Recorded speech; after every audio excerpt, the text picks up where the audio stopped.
Welcome, everyone, to special holiday edition year-end in review of Morning Bytes. Morning Bytes is our monthly show where Violet, Jason, and I get to talk about all things cyber, some of the latest cyber stories facing you and everyone listening in. Welcome to the show. Today we have a very special guest with us, all the way from Ambridge Insurance, is Shanna Sadowski, and Cyber's own Sean Melito from Lyra Recovery. Welcome to the show, guys. We really only have one rule. Don't plug your services. Don't plug yourself. The only thing we're here to do is have some fun. The views and opinions and other things expressed by the participants of this show reflect only those of the participants, and especially not their employers. With that, let's get started. We are going to be talking about a year in review. We hope you enjoy the show. It's been an awesome year for cyber. Busy. We've had claims. We've had advances in underwriting, new technologies, and we're going to talk about it all. Starting with the summary story, which is 2024 was the year of. Jason, why don't you kick us off? I mean, I was gonna say info stealers, but I think like your announcer voice might be taking the top spot there. That was amazing. I'll So take it. for me, I look at 2024 as this significant rise in info stealers. And when we say info stealer, it's really basic malware, right? It gets on your system, usually from some sort of malvertising, maybe some phishing, and you're clicking on something, installing software that you think is legitimate, but it's actually just malware that steals all of your passwords that are stored in browsers. It will steal session cookies that attackers can use to log into your applications. And so for me, I feel like it's like early 2000s again, where it's just the most basic spyware possible, but stupid effective in allowing attackers to steal your credentials and then go and log into various applications. And so there are little things where you can see ransomware actors starting to use this to try to get access into environments, but also some major issues that popped up. I think there was a telecom in Spain that had their credentials lost for some critical networking gear. An attacker was able to get into that and then shut down literally, I think it was like 70% of the network in Spain. And so something so small leads to just really bad, disastrous results. So for me, like info stealers, that was the thing that I was paying very close attention to in 2024. And Jason, do you think that means is that indicative of a democratization of ransomware or spreading amongst the lower tech crowd, the not as highly sophisticated crowd? So democratization of anything is a trigger word for me. So I'm not going to say it's that. Sorry. But I was actually going to say I loved it. I can't stand it. It triggers me anytime I hear it. But I think there's some validity to that, right? Because what you have is really this. It's more of specialization. So you have these info stealers that are being sold as a service, and so I mean we've been saying this for years with They're ransomware. handing off the entry to, it's like that data entry point. They're handing off to someone to actually then commit another crime. Exactly. So you can really go deep on one skill set, but you have this whole ecosystem that's there that connects these cyber criminals together. So you don't have to be an expert in everything. You just need to be an expert in one thing and then outsource the rest. All right. Well, speaking of cyber criminals, can we move on to Shanna running through some of the cyber criminals we've seen? No. I have a strategy here. Okay, we got to wait. We have a lot of time today. Let's take our time. I want to hear from you. What 2024 was the year of? Oh, me or Violet? Oh. Who was supposed to talk? I didn't know. You go first, Violet. 2024 was the year of privacy. All right. I think 23 was, but 24 ratcheted it up with every state, not every state, so many states introducing new privacy laws, so many states moving forward on one that were already in the legislative session of last year. It just became a cool thing all of a sudden. Privacy used to be a nerdy subject that nobody wanted to touch and everyone wanted to be cool cyber. And now privacy is rising up, and I think they're starting to be part of the discussion now, even in insurance conversations, which I think is very interesting because of all of the risk coming from the uncertainty of privacy litigation and the regulators. Shana, you work at an insurance company. Is that what you're seeing also with the privacy? Yeah, we're also seeing, our underwriters striving to, build more knowledge. So we're pulling in, industry knowledge from, people like you guys and bringing it in house and trying to underwrite risks to, make it make sense for our portfolio. And so off of that, I'd say 2024 for the underwriters has been a year of stabilizing and getting more smart with the deals that we're putting on our books. I say to my team, does the deal seem like it's a win just for the deal, or is it a win for our entire portfolio? And from that, we've been successful on that road. So for you, 2024 is the year of underwriting stabilization. Yeah. So in 2021, the hard market went haywire. Capacity was very, very thin. Underwriters were able to, basically name your price. And since then, we have new carriers, new MGAs coming into the market, and premiums up for grabs. So at this point, we're okay with losing some risks, but at the same time, we're trying to position our book so that if we do have a big, say, systemic risk, say a CDK that happens in the future, the premiums that we have on our book are able to pay for those losses down the road.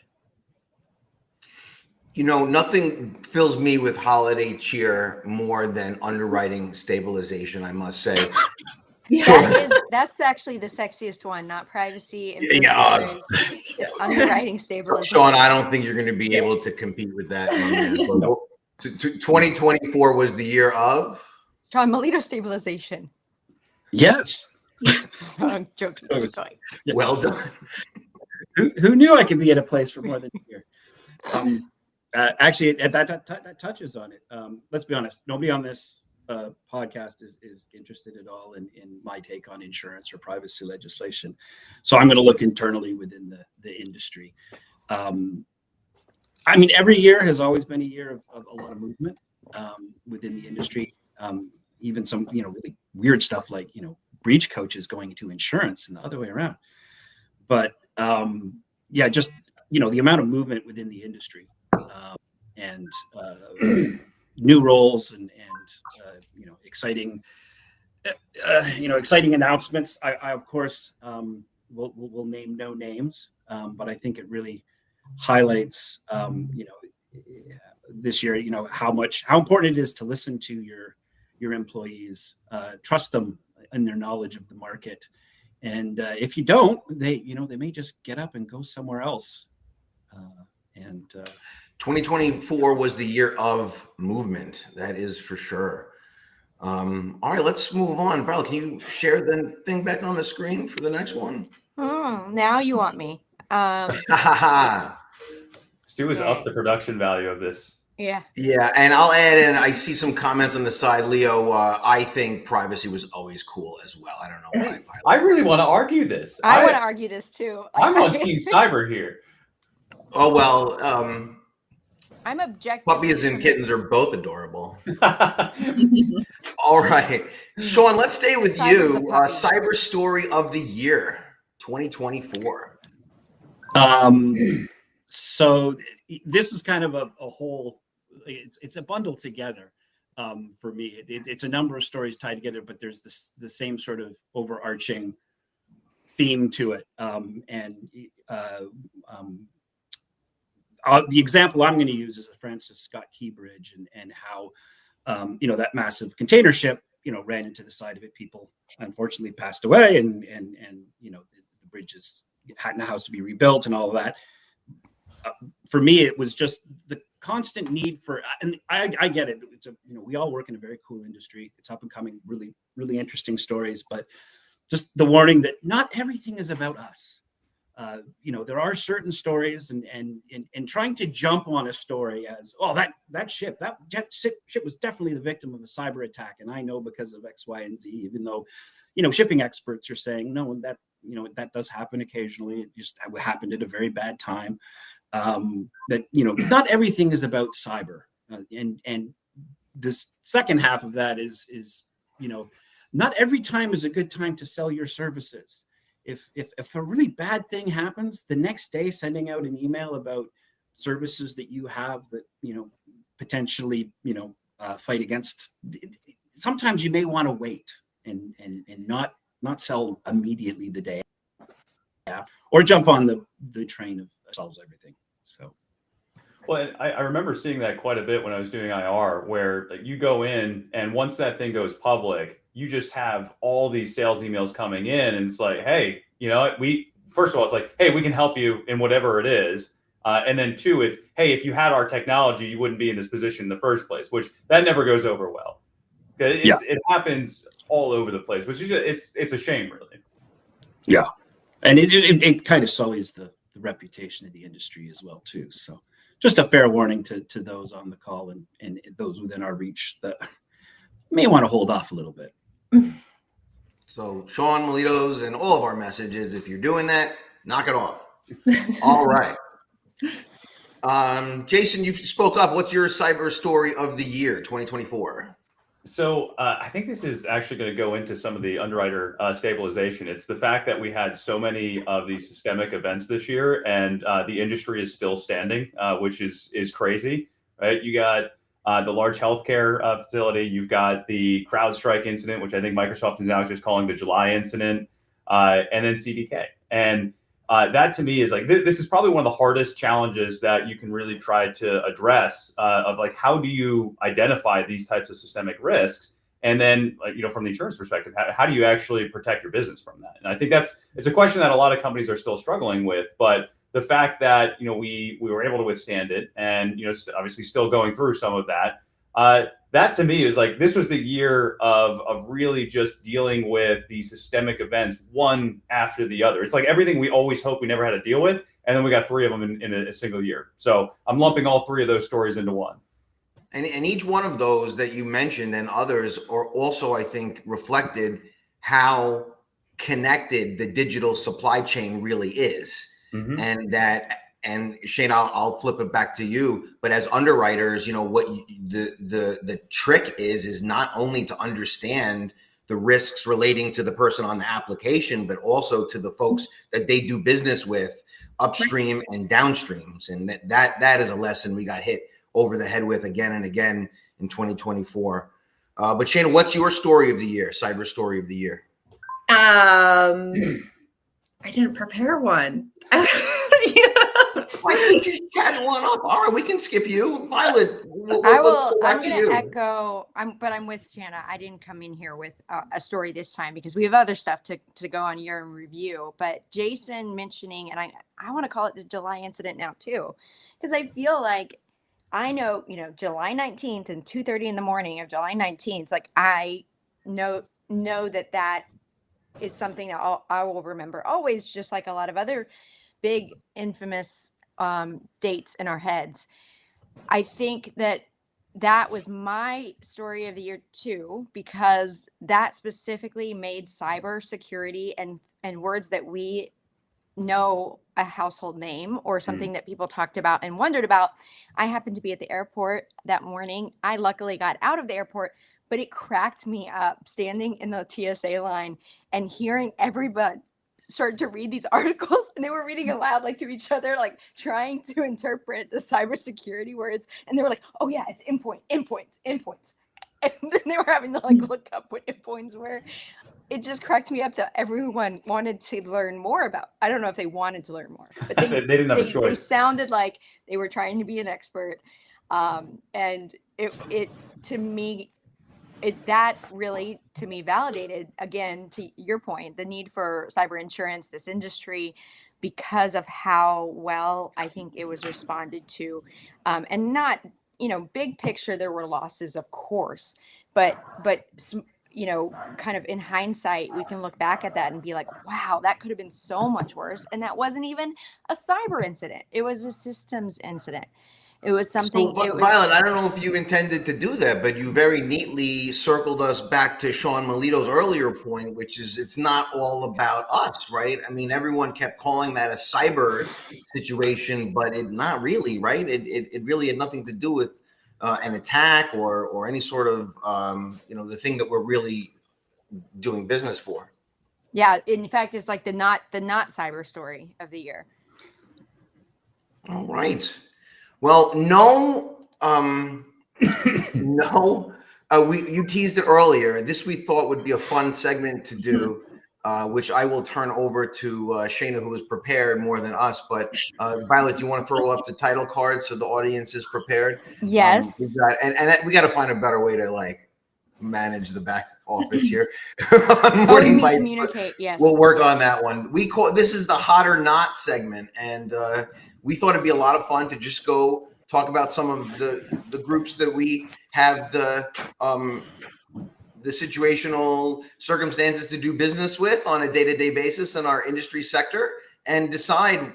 You're as a using group, is too it nice of hot a or words for not? bad guys. Your words are too flowery. Well, I Threat figured actors, bad Shayna guys. could bring us home on that one. Go ahead. All right, so we're going to go through some threat actor groups, and we're just going to rank them as hot or not. And if the, I feel like if we're warm about them, I think that's okay too. So first one is Wait. Quick question on the rules. Is this hot or not? Whether we think the name is hot or not? Yes. Or okay, so it's not like whether we like them or not. Just to clarify, right? We don't. Yeah. They're all knots in that regard. They're all not. Bad. We don't condone They're or criminals. we don't condone or support threat actors in any way. We're just gonna make fun of their names. Yes, exactly. All right, so we've got Black Basta. Hot. Hot. Hot. Really? That's a no for me. Yeah. Oh. Black Basta. No. Like it just Sounds like a Like bad a pirate, Italian. right? It's like named after a pirate, and like they're pirates. I think I was like going through the whole pirate thing. All right, we've got Sounds like a bad Rastafarian rapper. All right, we got one. Scattered Spiders. I don't like it. Not. No, I kind of like it. Jason likes that one. What I do you kind of think? like it. All right, Space Bears. Absolutely. Yeah. What, Sean? No? No, Space Bears. It sounds like a bad 1990s animated show. No, see, Sounds like an It's like awesome Care Bears in 1990s space. animated show. we need to go to ChatGPT and generate some images of this, because I need a bear that is floating in space in a nice little astronaut outfit there. If we Space had Bear. our technology together, like this would be next year's iteration of 2005 in review. Is we're gonna do live AI generations of weird things that we say. Yes. The Dragon Force. Hot. There's another. 80s Not- rock band. No. No. It's too forceful. Okay. They're trying too hard. They're trying too hard. All right, this one, you guys will think they're trying too hard. Mr. Hamza. Sounds like a Die Hard villain. It's Yeah. sounds like, Or your gym teacher. Fun villain. Yeah, it sounds like the a old lame man who gym lives down the teacher. street. All right, and you guys liked this one because I couldn't pronounce it. Being Liam? No one can pronounce it. Yeah. No one knows. No. No, So we'll I'm not put gonna it try. not. Not. hard no. Let's Any get. others? No, I just think they need to get more creative with their names. Mhm. This I is feel like the problem. worst one is clop. Like it's just clop. Like Well, then, This like the sounds- ransomware groups, they have a choice in this, right? Like Yeah. some of these groups are just getting randomly assigned by security researchers, where we have like 5 names for one group. But yeah, like ransomware groups, they need to hit some brainstorming sessions before they go live with some of these. yeah, I want some more puns or like let's use the Yeah. same letter twice and I don't know, some Yeah. way alliteration. I feel like you could do a lot more with word creativity. Mhm. Yeah, Ransom Hub. That's like on the nose, right? Give me money, just like that's just the name. Yeah, Cash we cow. had Akira kept showing up a lot this year. There was certainly an Asian theme. There was a lot of pandas for some reason. A lot of threat actors were panda. So Well, what what's about going you, on. Stu? What is your story, year of blank and story of the year? My story of the I wasn't prepared because I was preparing, getting everyone to You were facilitate corralling this us. this conversation. But don't you have something? What's that on your shirt? You have something cool on your shirt. Hashtag, what does it say? Everyone knows my Friday funnies, but Friday so funny. I'll do the announcement now. and then we can go back into the next segment of the show. But very special announcement. I teased it on the comment following the Friday Funny, but have launched a website to collect all of the Friday Funnies. So everyone should, right after the show, not during the show, go to the internet and visit fridayfunny.law, fridayfunny.law. It's very easy to remember, very easy to load. It won't like slow down your whole iPhone or anything, and no lot of flashy stuff, just the memes. In So, fact, you hope should pull everyone it up enjoys because it. now we know how to screen share. So at the end, we can screen share it. Okay, there you go. Fridayfunny.law. Enjoy. Do we need to discuss the privacy settings on it? Yeah. There are No, there privacy isn't there. except cookie on it. I already clicked give away everything. Is it just the memes, or does it also include all of my hilarious comments to those memes? No, again, I'm trying to make it easy for the people, and but I try to have some lighthearted fun. I'm always open to suggestions. I'm very easy to find. My So, favorite part, I scroll to the bottom and there's testimonials. So some of the comments that we've been providing over the years are in the testimonials, and they'll make you crack up because one testimonial is just like the crying, laughing emoji, and that's it. And it's credited to somebody. It's like it oh could be God, any Leo, of you us. hit me with the hard questions on the side there, man. Come on, I'm just trying to have some fun on a Friday. Oh man, I love it. All right. Well, all right, let's move into next section of our show. If you wanted to throw it up there, Violet. I didn't know you had this No prepared. year in review wrap-up show would be complete if we didn't do predictions for 2025. And this is especially important because next December, we will be so technologically sophisticated that what we're going to do is play back our predictions from this year to see how accurate we were next year. So very important. So I'm going to slack out and save mine for last, but we can go in order of my screen. Violet, what is your prediction for 2025 in cyber? I guess really? limited. I mean, there are other predictions you can make. I wish I had a profound. Here, I'll do some not predictions. We're not going to have a federal privacy law. We will still be arguing about CMMC. I might add in some later. Those are the first two at the top of my head. What was the second one? I'm sorry, I didn't We hear will it. not be. We will still be arguing about CMMC. I got it. Okay. The thing that's replacing the DoD accreditation system for vendors, technical vendors. I need more flavor as the non-privacy person here. It's boring compliance stuff. Though. You need more what on it? Wait, tell me more on that. I don't know anything about CMMC is a technical. I'm gonna butcher it, but it's a technical way of vetting the people that work with Department of Defense. So before there was DFARS, CMMC is another level that places them in categories, kind of like PCI DSS has merchant levels. So I would say it's like PCI DSS for the government. Okay.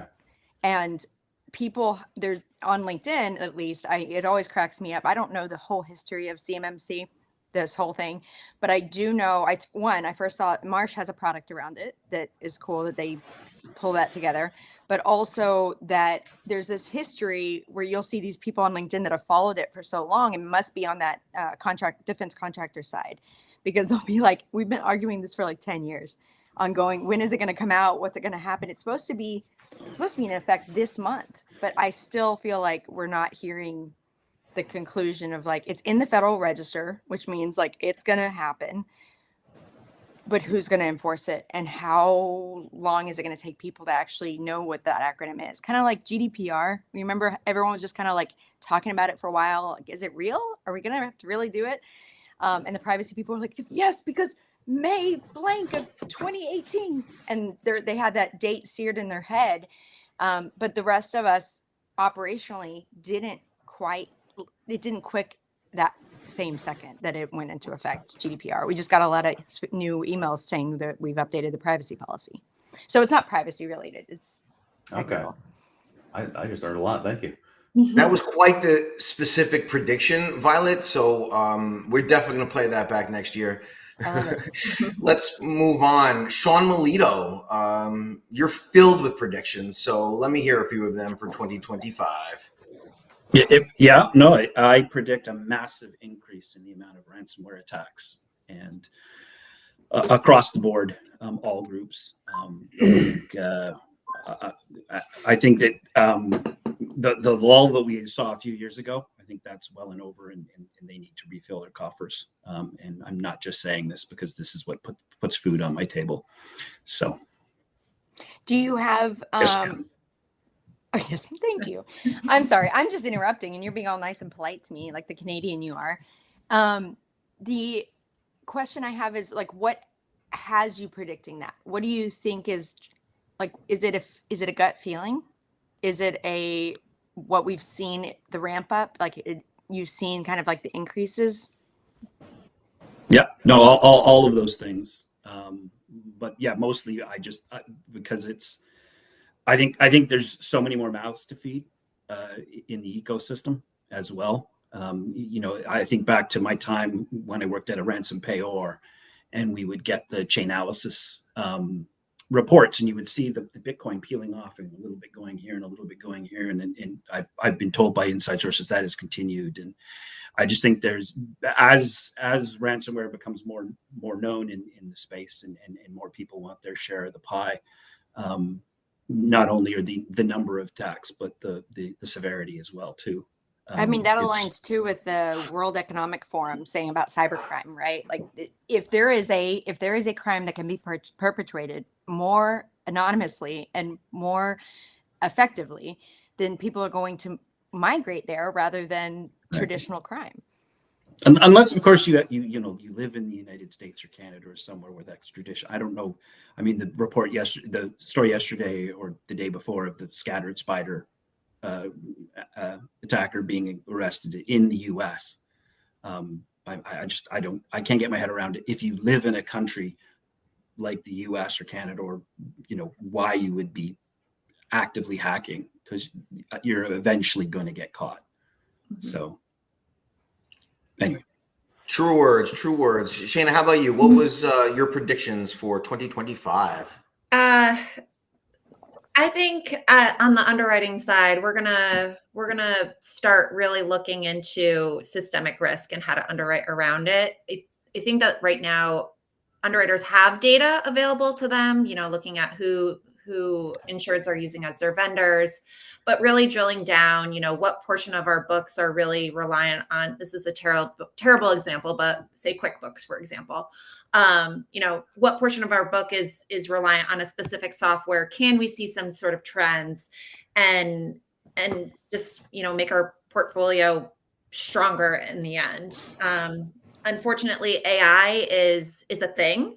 And I think that underwriters in underwriting tech, specifically need to really understand the ins and outs of AI. And, if we can get some more industry knowledge there, if someone can really drill down to me, the differences of the different types of AI, that will really help me personally, help my team. But so there's a lot of learning. There's a lot of learning on the underwriting front. Jason. Huge, man. 2025 predictions. I'm going to go with the I got nothing now. I'm going to go with the democratization of deepfakes. I think we're going to see a lot more of them. I think they're going to get easier to create, and it's going to become one of the de factos for social engineering. And for companies, that means that you really got to look at how are you managing password reset, procedures? How are you validating the identity of people for different requests? I think that's going to be top of 2025 for companies. Well, finally, I guess we're closing out the half hour, but my prediction in 2025, which I think is echoed in what Sean said and what I'm hearing from the other panels, is there will be an increase in these types of attacks. But my prediction is that it's also going to increase against individuals, that there's going to be more extortion against persons, humans, you and I. high net worth individuals and other folks. Things like sextortion, things like SIM swapping, things like these intrusions into personal accounts. I think that's we're going to see a huge increase in those, or at least media paying attention to those types of stories. We're going to hear about them more. Maybe they were already always there, but we're going to hear about them a lot more. That's my prediction, and we can play it back next year if see if I'm right. I'm going to add a prediction real quick before we end. Do it. Shanna mentioned AI, and I feel like the name is getting so diluted to mean so many different things. And a very smart person once told me, AI is just technology. At some point, we have to just say there's betterments in technology, and it's part of technology. It's something that technology can do, and instead of just naming it, because it's an action of technology, a process, not. So maybe fingers crossed that we will stop the buzzword of AI so much and realize that it's a part of our new normal. I like it. Well, what a great way to send off the half hour. This has been such a great time, and this episode and all of our episodes, we're going to continue this into 2025. Morning Bytes, first Friday of every month. Check us out. Follow all of us on LinkedIn. Follow Shayna. Follow Sean. Make sure you know what we are up to. FridayFunny.law. Otherwise, we'll see you next time.